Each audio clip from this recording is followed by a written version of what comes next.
Page 44, Mountain Grandeur. I'm also going to include the Schaum test, the final test at the end, but I'll put a thing in the description to tell you where it starts if you just want to go to the test. Now, Mountain Grandeur is all over the keyboard. This is interesting. You have to glance at the music and recognize what the chord is for that measure, because it's the same chord for the measure. I mean, it changes from measure to measure, but it's the same within a measure. Then you got to play it on the keyboard in various places. For instance, in the first measure, the chord is a C chord. It's written here. But the first note has an 8/8 under it, and that's both stabs do. So both hands got to go down an octave. So instead of here, you're here. And the second note, the second beat, there's nothing, so you're here. On the third, they have an 8/8 above it, both stabs, so both hands go up.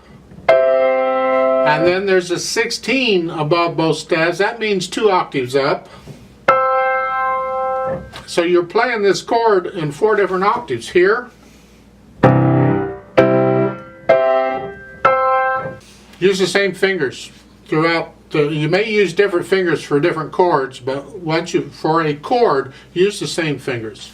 So that's the first one. And all of these throughout this whole piece are like that. As far as moving them, the first beat of each measure has an 8/8 under it. The second beat is where it's written. The third beat has an 8/8 above it, and the fourth beat has a 16 above it. That's 2 octaves up. And that's basically what you're doing. You're just, the second measure, you're here.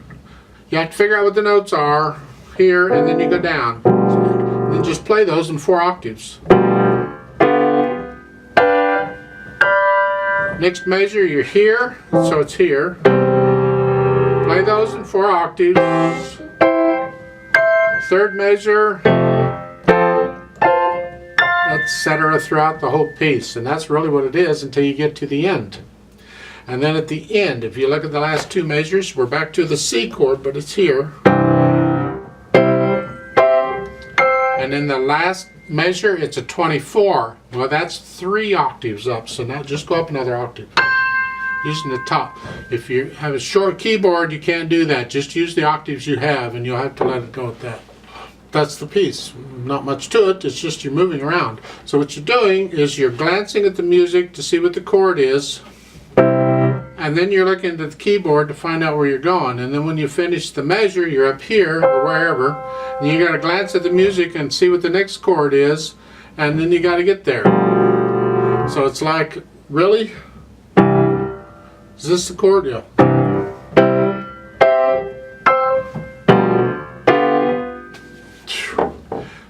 It says maestoso. Maestoso is majestically. This is like a mountain range thing. But however you play it, however fast you got to play it, just make them even. No hesitations. Make them. You can take your time with this. The pedaling will help you out. And the pedaling is simply legato pedaling throughout. There's no phrases or nothing. You just legato pedal throughout. And the pedaling will keep the hands down, or the pedaling will keep the noise going. I don't know what the pedaling is doing, but it's there and it's helping out, and that's close enough. So just really, really slow. It's here, and it's fortissimo. And this is loud. This is here. And when I do this, I'm collapsing the wrist each time. I don't play with a stiff wrist. Collapse it.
And that's the book. Congratulations if you made it this far. You've done very well.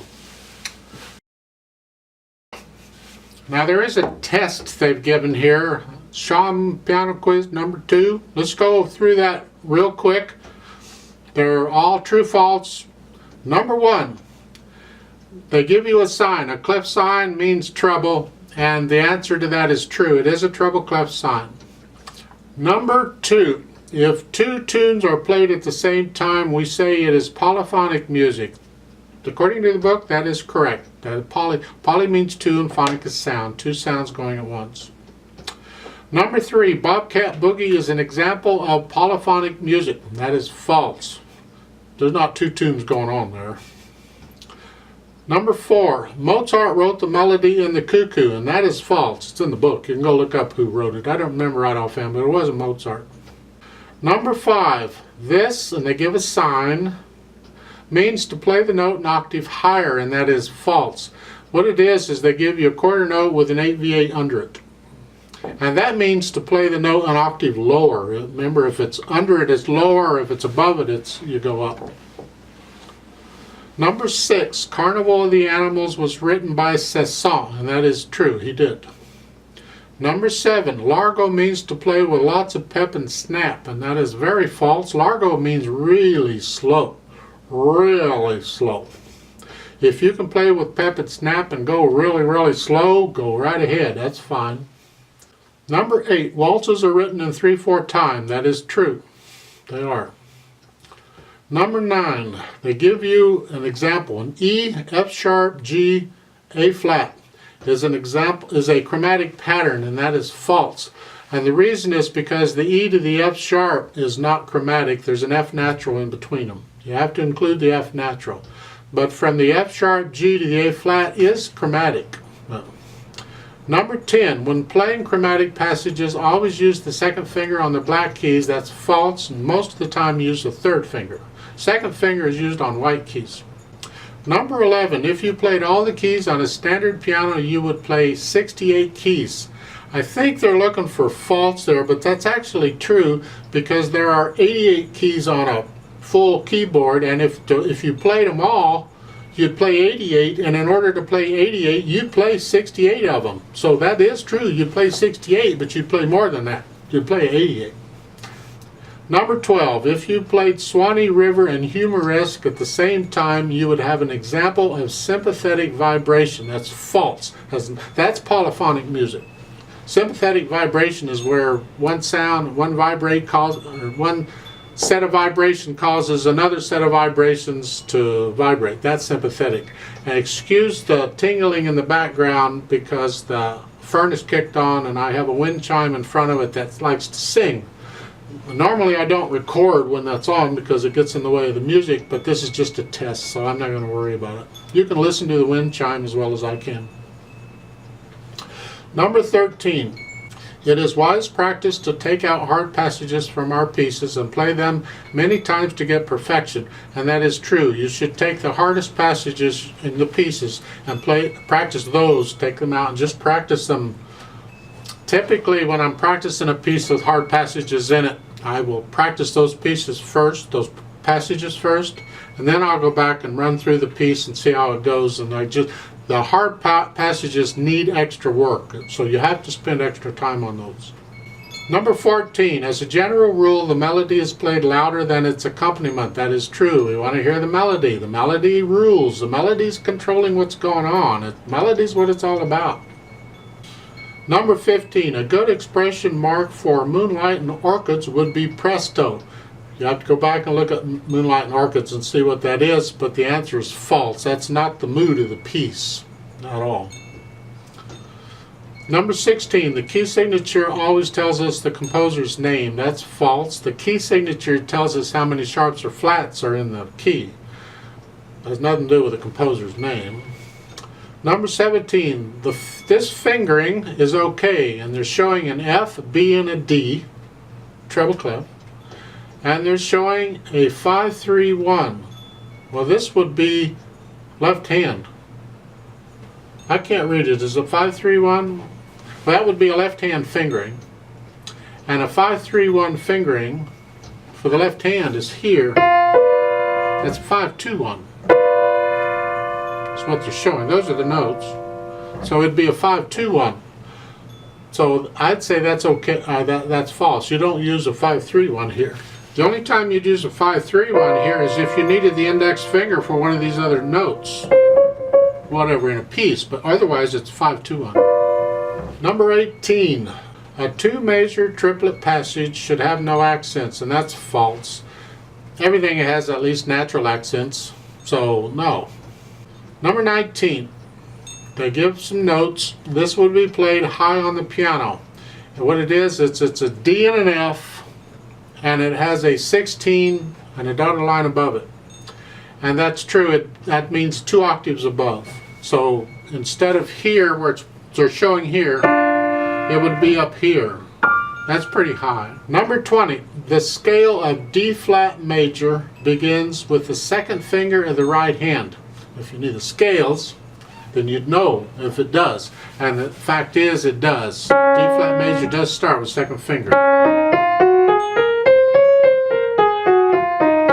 So that's true. Now, something I want to point out, because it's different for different publishers, and you may see different things, and you wonder what's going on.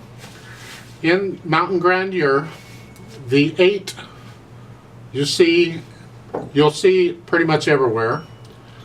A lot of times it'll have a VA after it. Doesn't matter. Doesn't change anything. The meaning is the same whether the VA is there or not.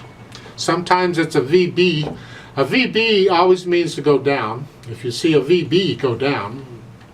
But most of the time they just use a VA or just an 8. But the 16 you're seeing, in some publishers you'll see it as a 15, because the interval is actually a 15th. It's not a 16th. What they've done is they take the 8 and they just double it. The octave and double it, they up, but that's not how it works in music. So technically from a C to 2 octaves up, that's on an interval of a 15th, not a 16th. So some publishers will put in a 15 there. It means the same thing. And the, where's the other one? The 24 at the end, the very bottom, that's actually an interval of a 22nd. The point is, you might see slightly different numbers. Don't let them throw you. You're going up or down an octave or 2 octaves or 3 or whatever. That's all it's for.